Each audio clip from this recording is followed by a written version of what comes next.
दोस्तों, क्या महारथी कर्ण मायावी मेघनाद का सामना अपने कवच कुंडलों के साथ कर सकते थे? क्या मेघनाद की शक्ति अस्त्र कर्ण के कवच और कुंडलों को नष्ट कर सकता था? क्या महारथी कर्ण मेघनाद के तामसी शक्तियों का सामना कर सकते थे? दोस्तों, आज की इस वीडियो में हम बात करेंगे कि महारथी कर्ण और तामसी विद्या में प्रवीण रावण पुत्र मेघनाद में कौन सबसे ज्यादा शक्तिशाली और शूरवीर योद्धा था, और अगर इन दोनों में युद्ध होता तो कौन किसको परास्त कर पाता। पहले बात करते हैं रावण पुत्र मेघनाद की।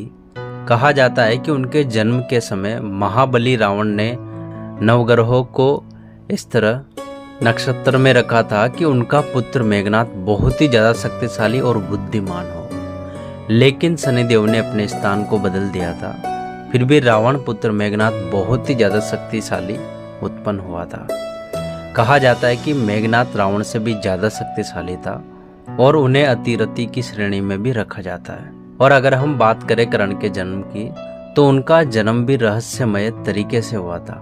कर्ण के जन्म के समय भगवान सूर्यदेव ने अपने आप को दो हिस्सों में विभाजित कर लिया था। एक हिस्से से दुनिया में रोशनी कर रहे थे, तो दूसरे हिस्से से अपने तेज और तप को माता कुंती के गर्भ में स्थापित किया था। उसी तेज से महारथी कर्ण का जन्म हुआ था। कर्ण के पास जन्म से प्राप्त दिव्य कवच और कुंडल भी थे, जिसका निर्माण अमृत से किया गया था, जिसके कारण महारथी कर्ण को हरा पाना असंभव था। अगर जन्म की बात की जाए तो दोनों ही योद्धाओं का जन्म बहुत ही ज्यादा शक्तिशाली तरीके से हुआ था, किंतु अमृत से निर्मित कवच और कुंडल के कारण कर्ण मेघनाद से ज्यादा शक्तिशाली योद्धा लगते थे। अब बात करते हैं इन दोनों के गुरुओं के बारे में। मेघनाद के गुरुदेव शुक्लाचार्य थे। यहाँ मेघनाद के अलावा राक्षस कुल के गुरु थे और यहाँ बहुत ही ज्यादा तेजस्वी और बुद्धिमान माने जाते थे। अगर कर्ण की बात की जाए तो कर्ण के गुरु थे भगवान विष्णु के छठे अवतार, यानी कि भगवान परशुराम जी। और देखा जाए तो गुरुओं के मामले में भी महारथी कर्ण मेघनाद से आगे दिखाई देते हैं। अब बात करते हैं मेघनाद और कर्ण के दिव्यास्त्र के बारे में। सबसे पहले बात करते हैं मेघनाद के अस्त्र के बारे में। रामायण के अनुसार मेघनाद के पास त्रिदेवों के तीनों अस्त्र, ब्रह्मास्त्र, नारायण अस्त्र और पाशुपतास्त्र तो थे ही, और साथ ही भगवान शंकर से प्राप्त दिव्य शक्ति अस्त्र भी था, जिसे उन्होंने लक्ष्मण जी को मूर्छित किया था। और एक भयानक नागपाश भी था, जिसे उन्होंने भगवान श्री राम और लक्ष्मण जी को पास में बांध दिया था। और इसके अलावा भी कई प्रकार के अस्त्र शस्त्र थे, जैसे दंड, अग्नि अस्त्र, वरुणास्त्र जैसी शक्तियां भी थी। उन्होंने अपने इन अस्त्रों के बल पर ही देवताओं के राजा इंद्र तक को परास्त कर दिया था। तभी से इनका नाम इंद्रजीत पड़ा था। इसलिए इन सबसे हटकर मेघनाद के पास तामसी मायावी शक्तियां भी थी, जिसका प्रयोग उन्होंने श्री राम और लक्ष्मण के साथ युद्ध में किया था।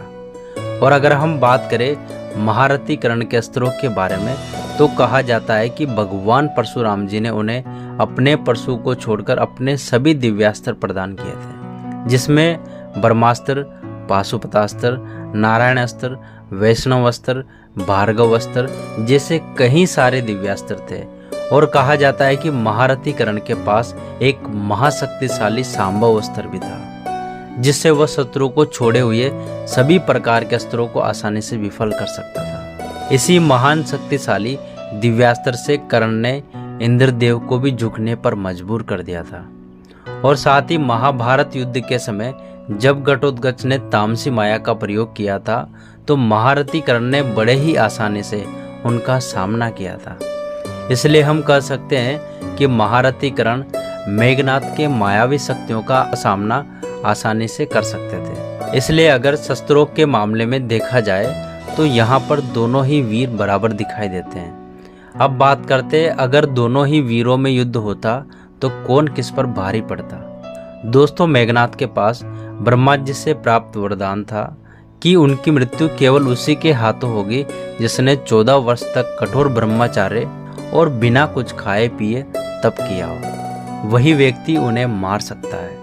और वही दूसरी ओर महारथी कर्ण के पास अमृत से निर्मित कवच कुंडल थे, जिसके रहते उन्हें किसी भी तरह से मार पाना असंभव था। भगवान श्री कृष्ण के अनुसार कवच कुंडल होते हुए महारथी कर्ण को सुदर्शन चक्र से भी नहीं मारा जा सकता था। इसलिए दोनों ही वीरों में अगर युद्ध होता तो कोई भी किसी को मार नहीं सकता था। तो दोस्तों, आपकी इस वीडियो के बारे में क्या राय है, हमें कमेंट के माध्यम से जरूर बताएगा और वीडियो को लाइक जरूर कीजिएगा। और अगर आप इस चैनल पर नए हो तो चैनल को सब्सक्राइब जरूर करें और बेल आइकन को दबाना ना भूलें, ताकि आने वाली हर वीडियो का नोटिफिकेशन आपको सबसे पहले मिल सके। तो मिलते हैं ऐसी एक और फैक्ट वाली वीडियो में, तब तक सब अपना ख्याल रखिएगा। Thank you so much.